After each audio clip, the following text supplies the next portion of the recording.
നമസ്കാരം. Raf talk ഫുട്ബോളിലേക്ക് എവർക്കും സ്വാഗതം. ക്രിസ്ത്യാനോ റൊണാൾഡോയുടെ മൂത്ത പുത്രൻ ക്രിസ്ത്യാനോ ജൂനിയർ ഓൾറെഡി പോർച്ചുഗലിൻ്റെ ഏജ് കാറ്റഗറി ടീമുകൾക്ക് വേണ്ടി കളിച്ചു തുടങ്ങിയിട്ടുള്ള ആളാണല്ലോ. ഇനി സീനിയർ ടീമിലേക്ക് ജൂനിയർ എത്തുമ്പോൾ അതൊക്കെ കണ്ടറിയണം. ഇപ്പോൾ ക്രിസ്ത്യാനോയോട് ചോദിക്കുന്നു, 2034 വേൾഡ് കപ്പ് സൗദി അറേബ്യയിലാണോ ആണല്ലോ നടക്കുന്നത്. അപ്പോൾ ആ ഘട്ടത്തിൽ അദ്ദേഹം ആ വേൾഡ് കപ്പ് കളിക്കുമ്പോൾ ഒരു പ്രൊഫഷണലായിട്ട് അദ്ദേഹം അവിടെ കളിക്കുന്നത് കാണാൻ പറ്റുമോ? ക്രിസ്ത്യാനോയുടെ മറുപടിയിലേക്ക് പോവുകയാണ്. ക്രിസ്ത്യാനോ പറയുന്നു, വൈ നോട്ട്? എന്തുകൊണ്ട് പറ്റില്ല? സംഭവിക്കാം.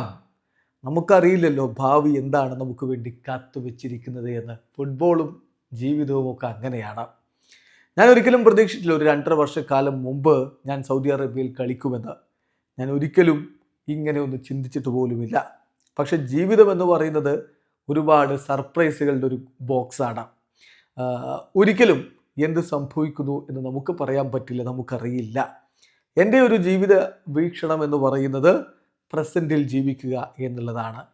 എന്നിട്ട് എന്തെങ്കിലും തീരുമാനം നമ്മൾ ഭാവി മുന്നിൽ കണ്ടുകൊണ്ടൊരു തീരുമാനം എടുക്കാതിരിക്കുക, പ്രസൻറ്റ് ആസ്വദിച്ച് മുന്നോട്ട് പോവുക. സോ നമ്മൾ പ്രസൻറ്റിൽ ജീവിക്കുക. പ്രസൻറ്റാണ് ഏറ്റവും വണ്ടർഫുൾ ആയിട്ടുള്ള കാര്യം. പ്രസൻറ്റാണ് ഏറ്റവും ബ്രൈറ്റ് ആയിട്ടുള്ള കാര്യം. ഞാൻ വളരെ പോസിറ്റീവ് പേഴ്സണാണ് എന്നുകൂടി ഇപ്പോൾ ക്രിസ്ത്യാനോ റൊണാൾഡോ പറയുന്നു. എന്തായാലും ക്രിസ്ത്യാനോയുടെ മൂത്ത പുത്രൻ ഫുട്ബോളിൽ വളരെ മികവുള്ള താരമാണ് എന്നുള്ള ഒരു ഇംപ്രഷനാണ് ഈ ചെറിയ പ്രായത്തിൽ നൽകുന്നത്. അൽ നസറിൻ്റെ ജൂനിയർ ടീമുകൾക്ക് വേണ്ടി കളിക്കുന്നു.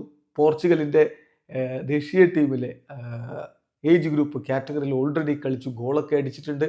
സോ 2034 വേൾഡ് കപ്പ് സൗദി അറേബ്യയിൽ നടക്കുമ്പോൾ അദ്ദേഹം ഒരു പ്രൊഫഷണലായിട്ട് അവിടെ കളിക്കാനുണ്ടാവുമോ? കാത്തിരുന്ന് കാണാം. വീഡിയോ അവസാനിക്കുന്ന ഫുട്ബോൾ ലോകത്തെ കൂടുതൽ വിശേഷങ്ങളുമായി റാഫ് ടോക്സ് വീണ്ടും എത്താം.